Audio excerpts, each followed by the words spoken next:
All right, everyone, welcome into another episode of Story World. Steve Schramm here with my boy Al. What's up, man? Doing well. I am excited about tonight's podcast.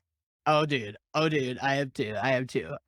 Because it is one of my favorite actors that not one of my favorite. Well, it is one of my favorite actors, but it's also one of my new favorite movies. I think that we're talking Mhm. about. We are talking about a movie called "The Unbearable Weight of Massive Talent."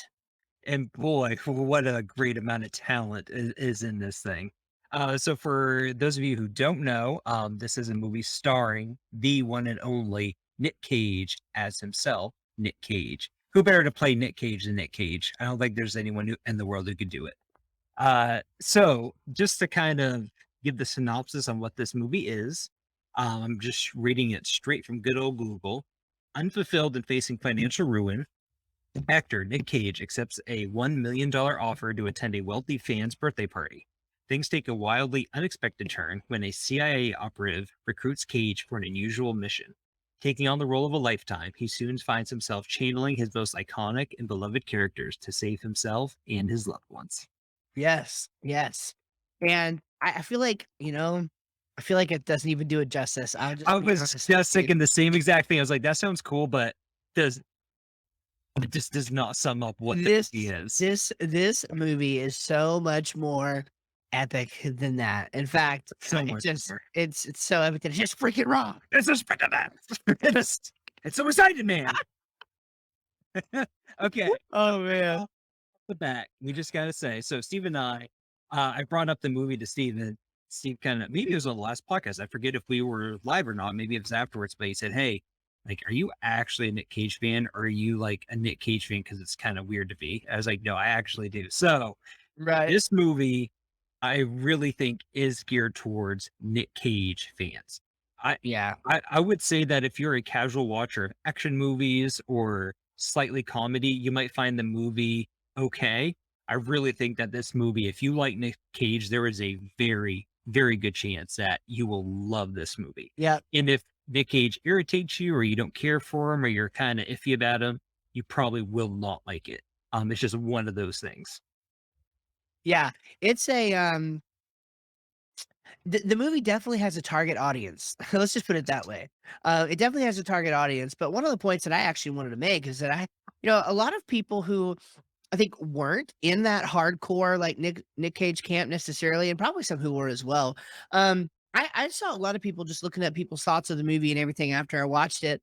That this movie reminded people on a very serious note, like how good and How dynamic of an good he actor is. he just really is. Like for a while, I don't know what it is for at least the last probably decade or so.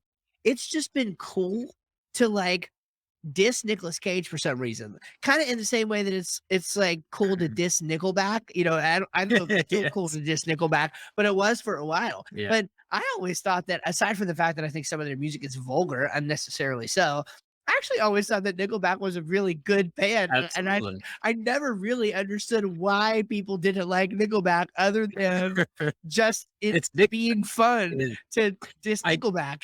it's one of those things where I don't know if it's because of just a change in how people see movies. So I I really value, I know you do too, actors who I always reference Christian Bale because I think he's one of the best at it. Where when I watch him, I forget that he is playing Christian Bale. That's right, yeah. I mean that he is Christian Bale. Whereas Yeah, Nicolas Cage, on the other hand, through the whole movie, I'm like, that's Nick Cage. And so he has this very he is an amazing, talented actor, but not in the way that most people would say he's a good actor. He is very yeah. unconventional and his acting is very unnatural. He has these mannerisms and his characters are over the top. And so when you watch a Nick Cage movie, you're really not watching a movie to see a method actor really get into a character part. I say doesn't get into a character, but his characters are totally different than what convention really says it should be. Yeah, I completely agree with that assessment. And the movie itself was just so well done and exhibits, I mean, it really does just bring out all the best parts of Nicolas Cage. It's like all the things that you love, that true Nicolas Cage fans love Nicolas Cage for. You will get 2 hours of that in this movie. And it's just, Yes. it's so, it's it sort of visually represents all the things that you always wanted to express about your undying love for Nick Cage. That's the way I think of. Absolutely. Before we really dig into the movie itself, little heads up for those who might have sensitive ears in the house. This movie, one thing that I love about it, but also something to be careful about, is it really tiptoes the line between should I be watching this with my 12-year-old or should I not be? So I there's don't think it tiptoes the line. it's You should definitely not watch it with your child. okay, Steve's gonna go all the way there. I probably would recommend that as well. But Yeah. so just be prepared. Very much geared towards adult fans of Nick Cage. Just want to throw Yeah. that out there. Yep, 100%, and that I mean, that's not too unsurprising given his past roles. A Yeah, lot of his past absolutely. roles Yeah. have been more, adult focused, but, I don't know, I can't get past this. It for me, it did that. It even as much as I love Nick Cage, and I've always loved Nick Cage, this movie definitely for me served as a reminder of just how solid, and skilled he is at what he does. A So, yeah, reminder of 100%. how good he is, and not just a confirmation of that, but I just felt like I don't know. I'm not saying it was his best movie, but you saw the best of Nick Cage in this movie. Like I this agree. was Nick Cage through and through.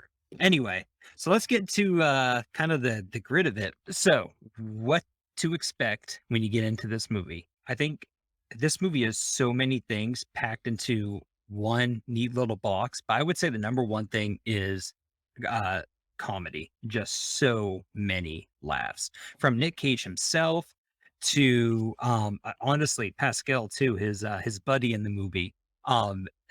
He brings the laughter as well. Just a movie where if you like Nick Cage and you just like funny movies anyway, this movie will make you die laughing. Oh, yes. So many times where either Nick Cage would get into character or lose himself. And I mean, I think we were about just about rolling on the floor with laughter on so many Yeah. parts.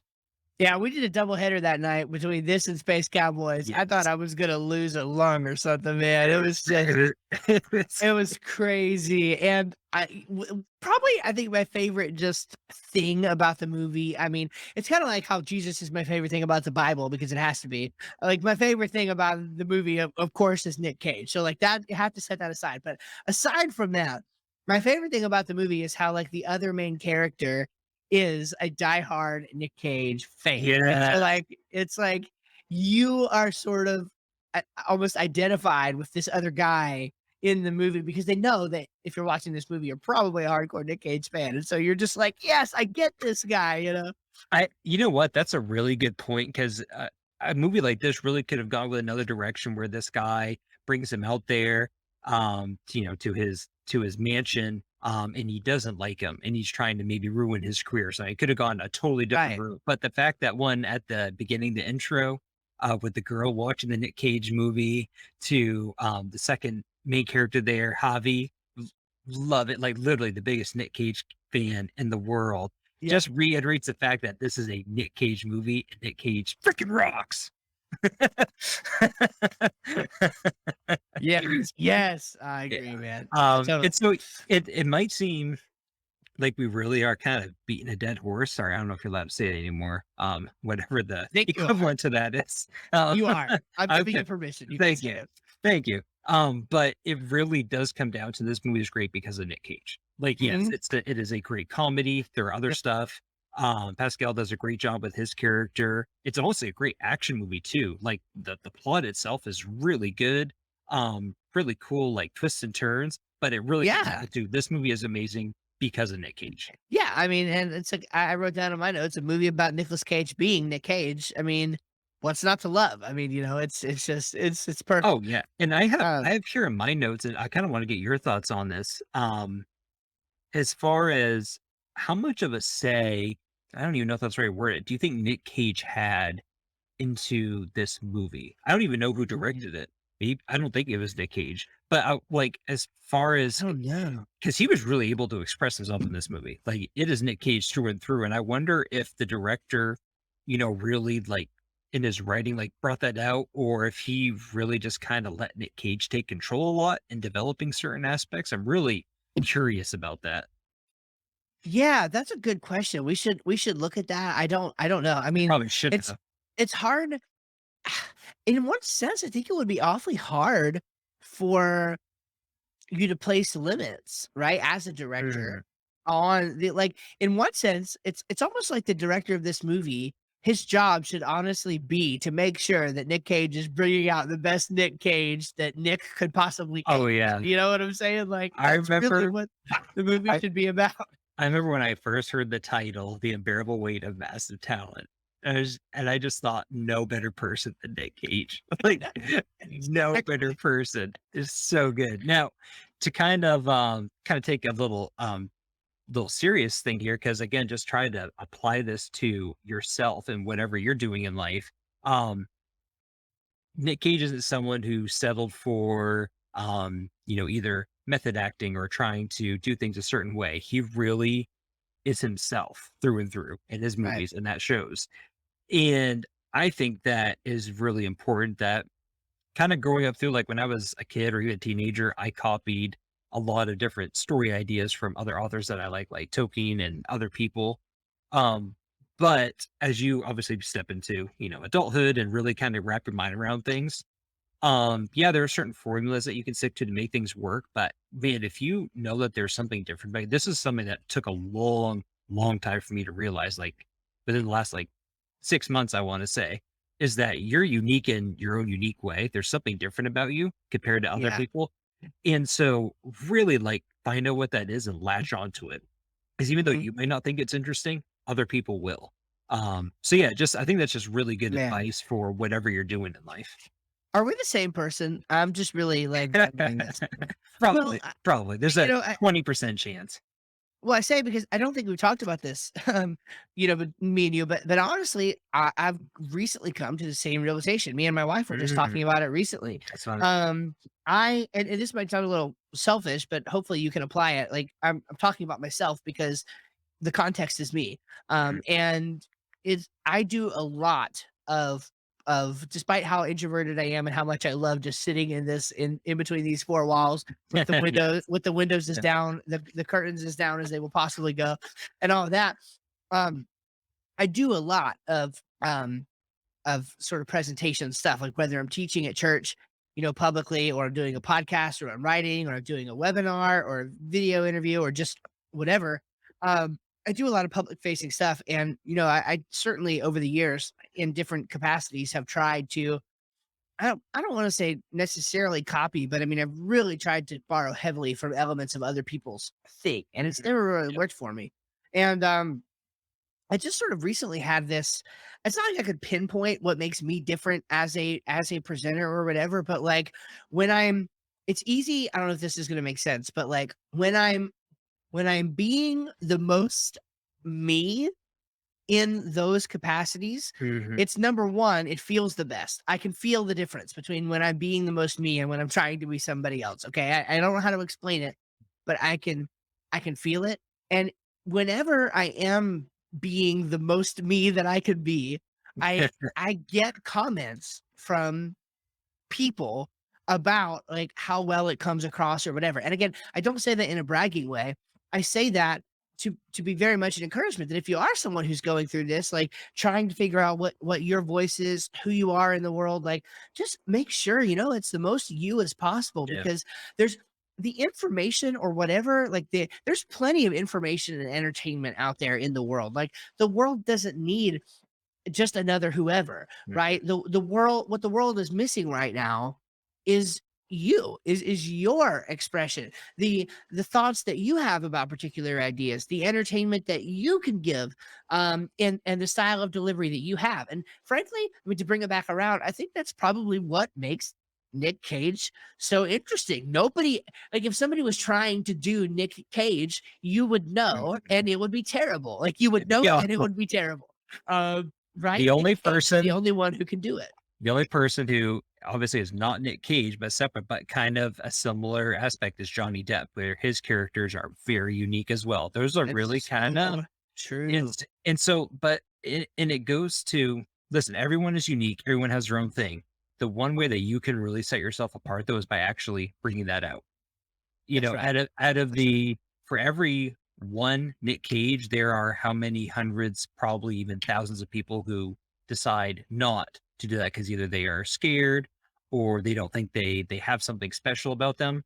So, I mean, really talking to people here who want to be either successful or want to try to do something stand out or just be the best person you can be, people will notice, pay attention, and really give you opportunity to, be your full self if you just put yourself out there. Yeah, I totally agree. Totally agree. Awesome. I think to bring it back to the movie a little bit, Yeah. and another thing that um I liked about this, or I don't know. I don't know if I like it or if it's just a fact, but I had a hard time telling, um, where like what in the movie was fictional and what was Yeah. based somewhat in Yes. reality. And maybe that was kind of the point. I don't know, but that was probably part of the allure of the movie. But like it seemed to me now I'm not like I'm a Nick Cage fan, but I'm not like read the tabloids and know what's going on in Nick Cage's Yeah, life. absolutely. Like I'm Yeah. not a Nick Cage fact checker, okay? So forgive me.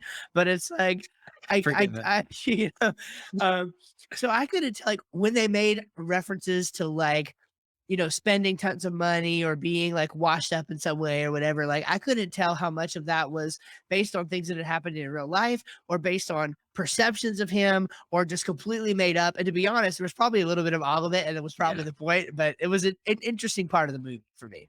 Yeah, absolutely. And kind of go on the kind of his character side, not even his real life, but if you're afraid that you won't fully enjoy the movie because you can't recall every single Nick Cage movie you ever watched or character that you've seen him play, don't worry about that. Mm. Freshen up on the movies a little bit that you did watch, and if you like Nick Cage, you're gonna like it, even if you miss some references. I know I did.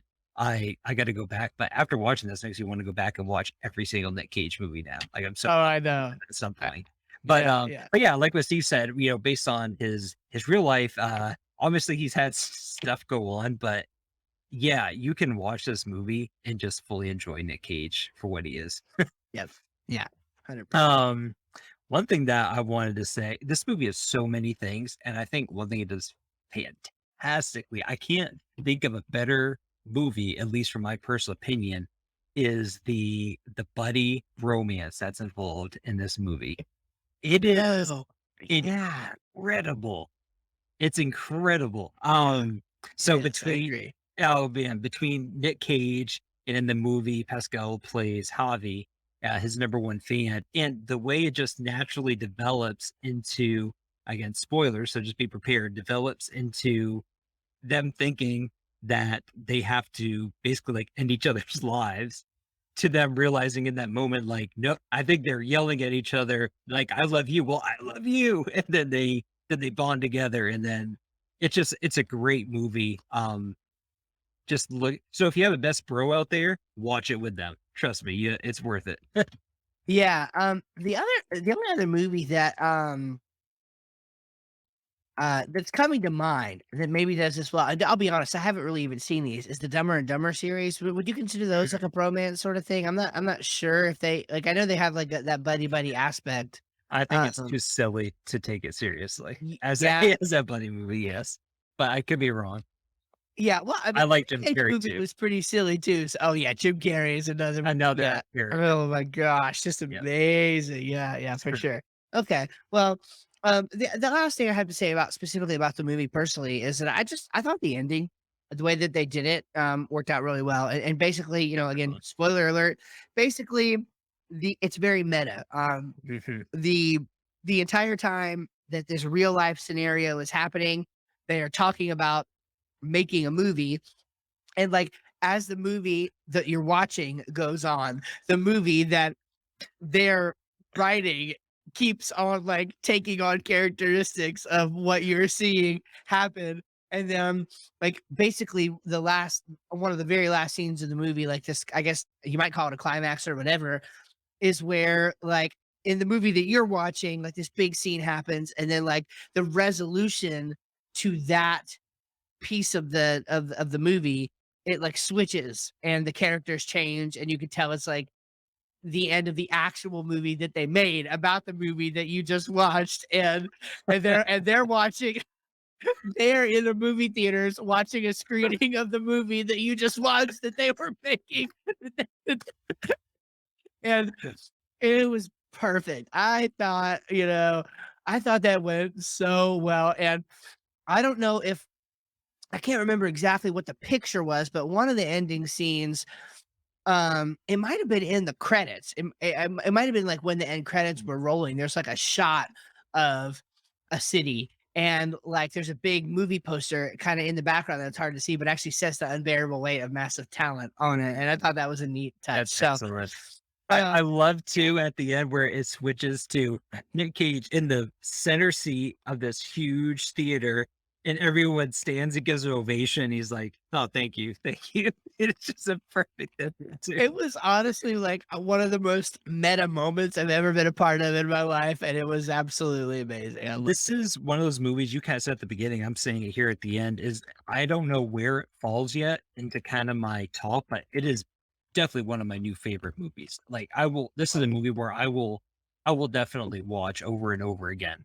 Um Absolutely, Trying to and I think feel of like you could appreciate it. Sorry to interrupt. I very kind of good. feel like it's one that you could watch, even though it's a silly movie. I really do feel like it's one that you could watch over and over again and appreciate in new ways every time. So, Absolutely. Yeah, especially just how it's structured, finding new things in it each time. mm, Yeah, what was I gonna say? It just it's so good. Yeah, I think that dang, I had a train of thought there.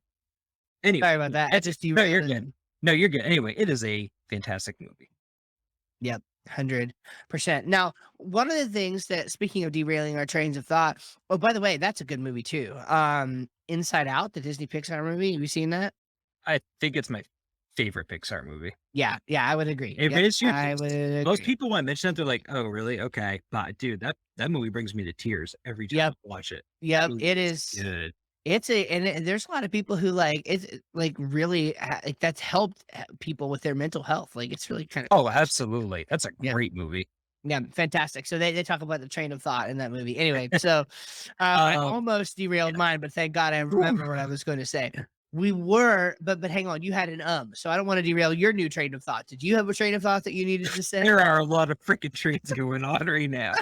Let's just stick to your train, and then if my train differs from yours, Okay, we'll circle back, as they say in the business world. We'll circle back to it. we'll circle back. I'll shoot you an email about it. Um Oh my gosh. Wow, this is going nowhere fast. So anyway, okay, I love that expression, nowhere fast. Anyway, right, yeah, me too. So what we had talked about before going live was that we were gonna start off mentioning some of our favorite Nick Cage movies, and instead we got right into talking about how much we loved this movie. So I thought maybe, pending Alex's, that he might return to later, I thought maybe we would just dive into just mentioning, some of our favorite Nick Cage movies before going into our stories of the week. That sound good? that was my so we had the same train. We had the same ticket. Beautiful. We were, at the same train station, you might say. Definitely. All right, so I'll go ahead and take it off first. So, Yeah. he has so many good ones, but these are just my personal favorite. I think probably my favorite Nick Cage movie. To be honest, honestly, it actually might be Unbearable Weight at this point. It might be, but Yeah. excusing that, I really love Guarding Tess.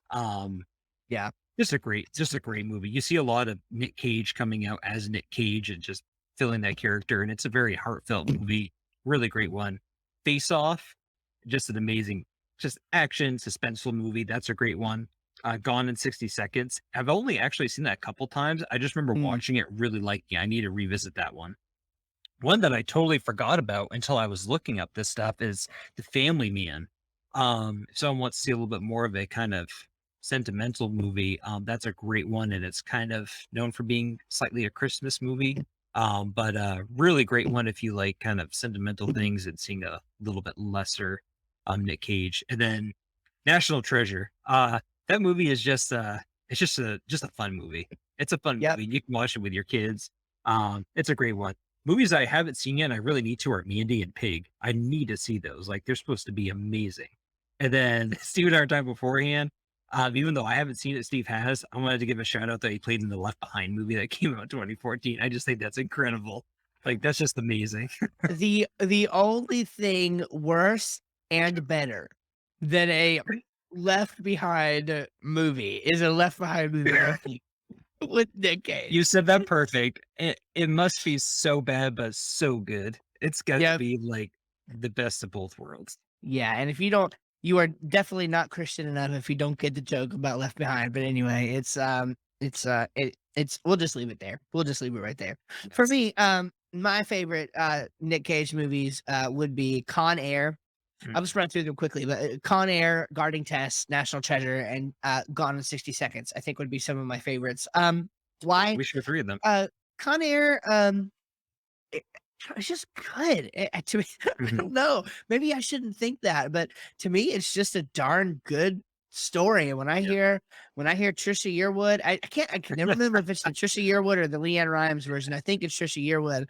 But when I hear "How Can I Live Without," man, I'm telling you what I get. I see Nicolas Cage with long hair talking to that little girl holding that rabbit or whatever every single time I hear that song, and I'm just like, It's so great. it's so amazing. Guarding Test. I mean, how can you Oh not my love god.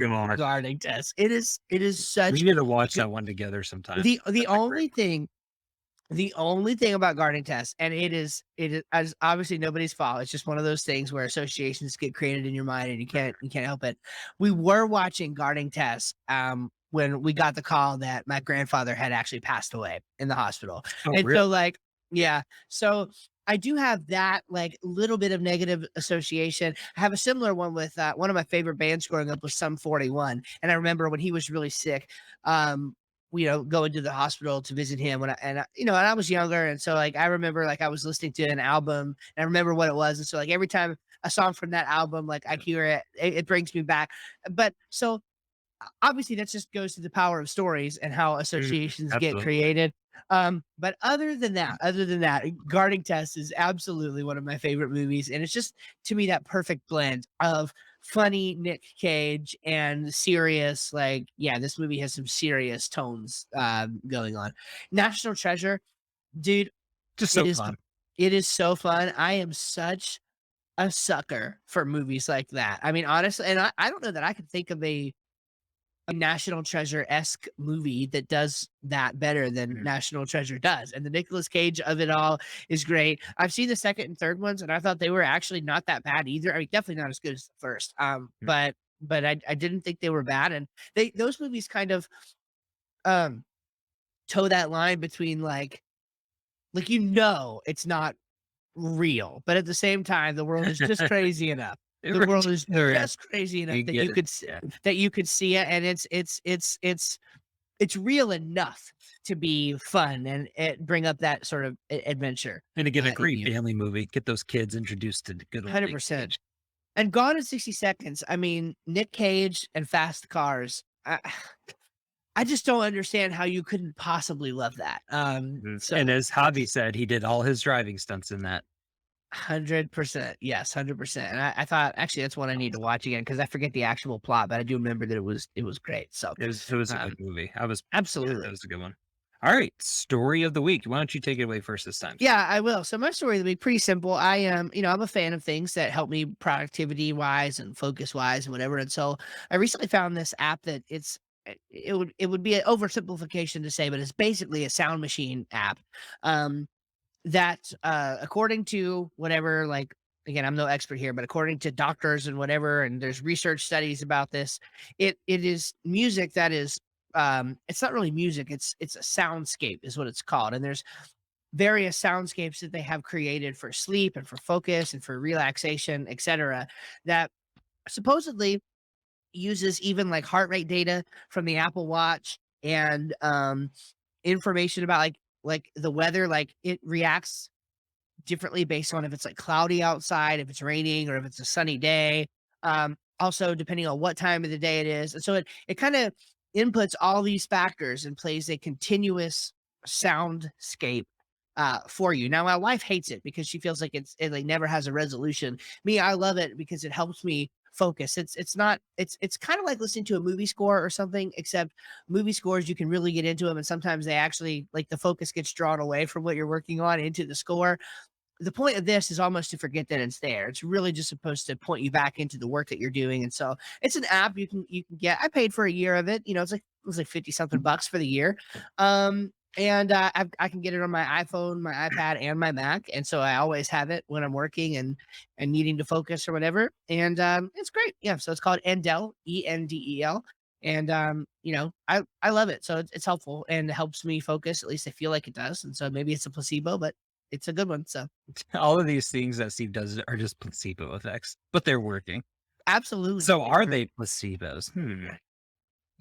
I don't know. I mean, it's like that app I found Sunsama, it's just time blocking, right? Ultimately, it's just time blocking, but at the end of the day, it's helping me be more effective than I've been in years, which is like, Yeah. man, like how crazy. So, No, that's cool. yeah.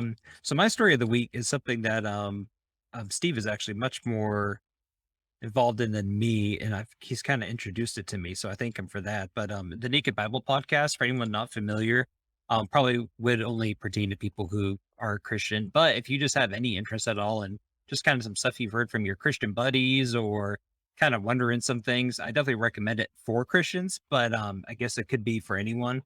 So it's the Naked Bible podcast. I'll just read it because it's a good description. It's a biblical theology stripped bare of denominational confessions and theological systems by exposing context. And I think that's a very apt description of what Heiser does.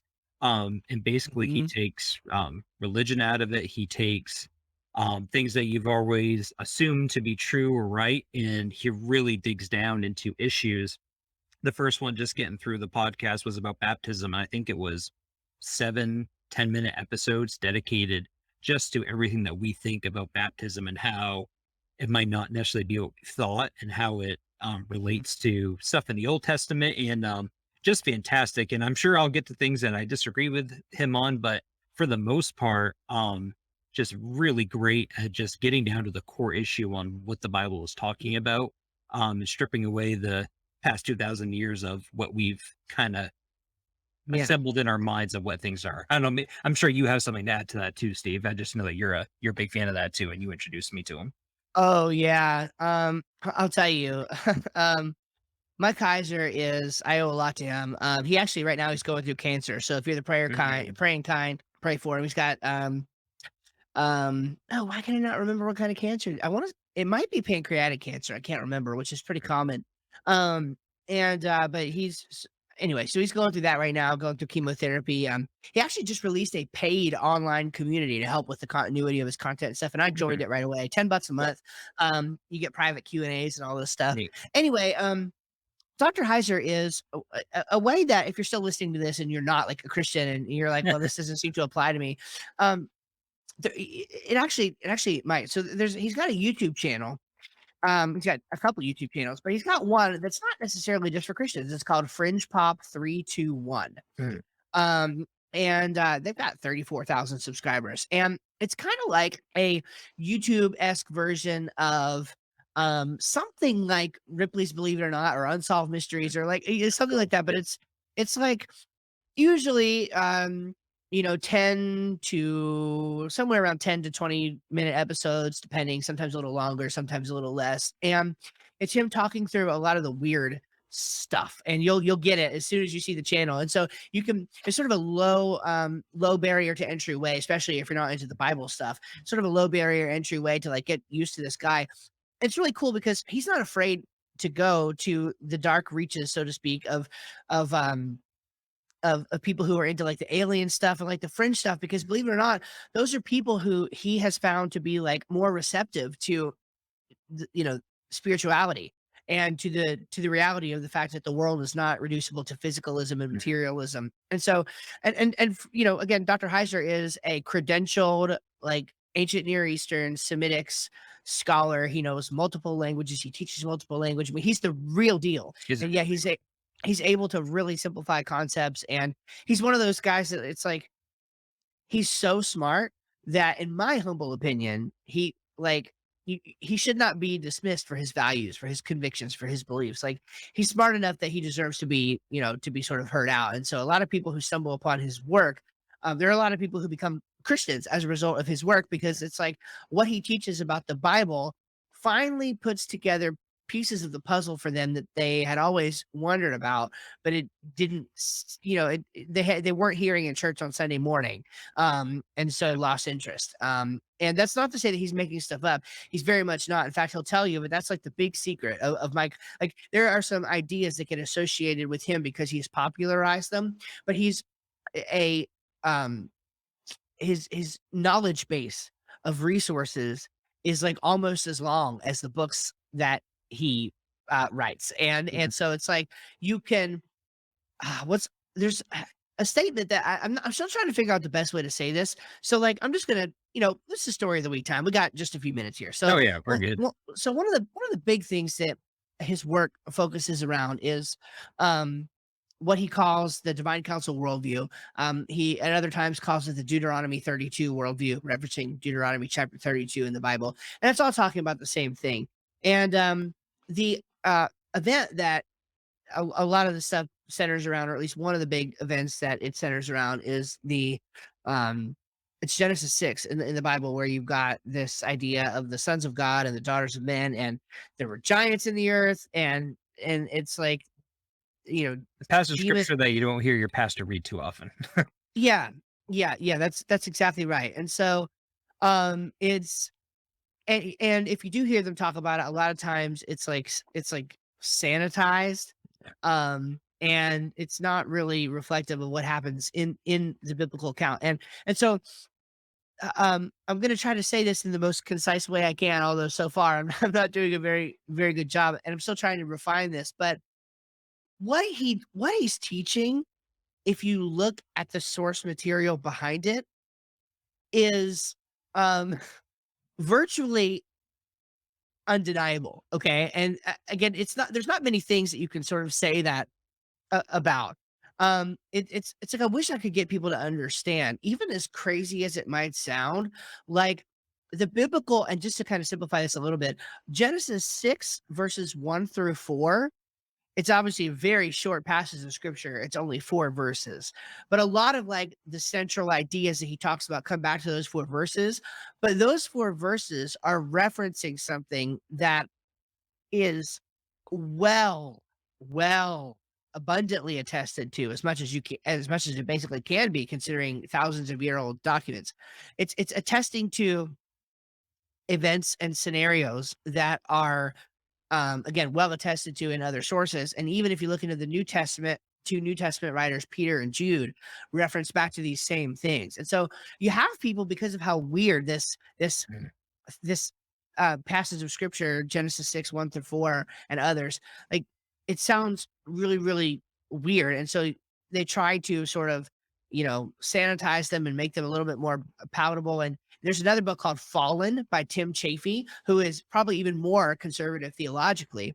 Actually, he is more conservative theologically than Dr. Heiser is. And he does a good book, or a good job in his book called Fallen, tracing the history of these things. And in that book, which you definitely need to read, Alex, in that book, he talks a lot about how, like, this really spiritual interpretation of this stuff was kind of like duh for Yeah. people, honestly, up until the time of um Thomas Aquinas, and then, like, the reformers after him. So, like, Calvin and Luther, like, these guys were like, "Oh, this is," what we're talking about is, like, fallen angel stuff and stuff like that. And Luther and Calvin, these guys are just like, this stuff all sounds really weird." Like, he quotes them, and Tim Chafee does this, but he literally quotes them talking about how weird this stuff is. And it's like, we shouldn't really be believing all this stuff because it sounds weird. But, like, prior to that time, you can trace early Jewish and Christian belief of how they absolutely affirmed this particular worldview. So I'm going to wrap up. But I guess all I want to say is, like, Heiser has done a great service to the church that I think, Mhm. even as long as he's been around, I think it's still going to take a very long time, probably well after he's gone, for people to truly understand and come to an appreciation of what what he has really done and what he has given the church. Yeah, so I read through The Unseen Realm. I know there's a more introductory book. What's the other one called? Called Supernatural. So Yeah. Supernatural, that's a little bit less heavy, I guess you could say. I started off right Yeah. with The Unseen Realm, again, like 6 months or so ago. But so for people who are listening who may not be Christian, again, still a fun listen to. Like if you just really find Yeah. like theology interesting, or like, kind of, spiritual stuff or whatever. If you just like learning about things, like have a listen. I'll help you understand at least more of what we Mhm. think, what the Bible says, and at the very Yeah. least, it'll just be fun for you. For Christians though, who I guess, for lack of saying anything better, want to take like the next kind of step and just kind of really dig into the Bible a little bit more, I, I remember, I don't know if conservative is the right word. I don't think it is, but I've kind of been, taught and preached at by kind of looking at the Bible and not, I would say not a conservative, but in honestly a too materialistic sort of way where Yeah. things in the Bible are downplayed, where you have the sons of God and you have other areas where pastors kind of say, oh, well, this just references like either like this tribe of people or this represents this. And it just kind of gets explained away. And it always, Yeah. I never knew in my mind, like, oh, well, that's wrong. But I always felt like, that's okay, like whatever. That's weird. Yeah. And then if you're one of those people listening right now and you felt the same way within the first chapter to a reading The Unseen Realm, it just clicked immediately. Like, this makes sense. Like, Yep. as if someone were to tell you what it's about on the surface, like, hey, yeah, here's actually what's happening, like going on in the universe and with God and everything, you might be like, okay, that seems a little weird, but you would be surprised at how many verses in the Bible in passages talk about just plainly the divine counsel and how Yeah. they interact with God. I mean, it is incredible. Well, here's one that any Christian listening will identify with, okay? Have you ever thought reading through your Bible, it was awfully weird that ancient cultures crafted stone and golden and wooden idols and worship them. And has anybody ever really thought for 2 seconds about that? That like, oh yeah, these ancient cultures actually thought that these Mm, gods that they made with their hands, these idols, were worthy of worship. If you say that out loud and think about it for 3 seconds, it's like, "Oh, that's actually the dumbest thing ever." mm, But yeah, that's what I thought my entire life growing up as a Christian. I was under the idea that the Israelites worshiped the one true and this part of it's true, right? The Israelites worshiped the one true creator, um God of the spiritual world, and then all these other cultures were just dumb we're and just and stupid. and like built idols and like bowed down to them and worshiped them. And it's like that's the most ridiculous thing ever. I mean, yeah, these people lived thousands of years ago, but they weren't like complete idiots. Okay, they and so there's a whole logic behind that, and the brief version of that logic is they worshipped real spiritual beings that inhabited those Mhm. things. And so, anyway, that's to whet your appetite. If you're a Christian listening, I would actually encourage you, unless you're like super like the academic type. Okay. If you're the academic type, dive into the unseen realm. The Yeah. thing the unseen realm doesn't give you is why you should care about this. Okay. The Mm, unseen realm doesn't really give you the why it should care or why you should care. It's more academic in nature, even though I mean, it's well written. Don't get me wrong. I mean, it's written for lay audiences to understand. yeah. But it's definitely a more academically written book with lots of footnotes, etc. The supernatural, you're not going to get any of those footnotes, and you're going to get at the end of each chapter there is, I forget exactly what they call it, but it's basically a why you should care section Mm, that explains to you what the implications in your spiritual life and in your walk with God, this truth about reality has. So anyway, it's really good, really important, and definitely. it if you ever thought, hey, I'm bored at church or I'm bored by the Bible, read you some Dr. Oh, Heiser, yeah. and If you you will. ever get bored at all, He's actually got a book, and this might be a good place to start. He's actually got a book called "I Dare You to Bore Me with the Bible," and it's just a little book full of these little zingers, I will. like we've been I talking know we about. keep on going, but I will say this after just kind of, like reading this book and just talking to Steve. And first of all, you know, if you're a Christian, your life should be, have Christian friends and, and live the life. And so Steve and I talk all the time about this stuff. And so just having the reality of that and just kind of reading this book and understanding more, man, whenever I open up and read my emotions now, it's just a whole new world. Like I don't get Right. bored and I don't think what's the Yeah. point of this? Like it's just totally different. But Yeah. anyway, obviously you see Steve and I are very passionate about this. If you have any Yeah. questions or want to talk to us, just reach out and I'd love to talk to you. We should honestly, we may do an episode just on this, just to talk about this, and I might even make it sort of a joint one and use the audio for my Bible Nerd podcast. Plug for the Yeah, Bible Nerd podcast. But I think nerd. I think even if you're not a Christian, seriously, I really think that there's some valuable things from a storytelling perspective to learn about when we're talking about this kind of thing. Absolutely. So maybe we'll do a whole episode on that sometime. So Definitely. Thank you for sticking around with us this long, all 2 of you. So we really Yeah, appreciate it. from if we're lucky, there's 2. It's me and you. Right. We Yeah, we somehow made it from Nick Cage to Fallen Angels in one podcast episode, so he did play that's Left amazing. Behind. That's true, that's true. Okay, we have to cut it All off right, now or everyone. it's gonna go off the rails. Thank you everyone for listening. Yep, much love. See you later.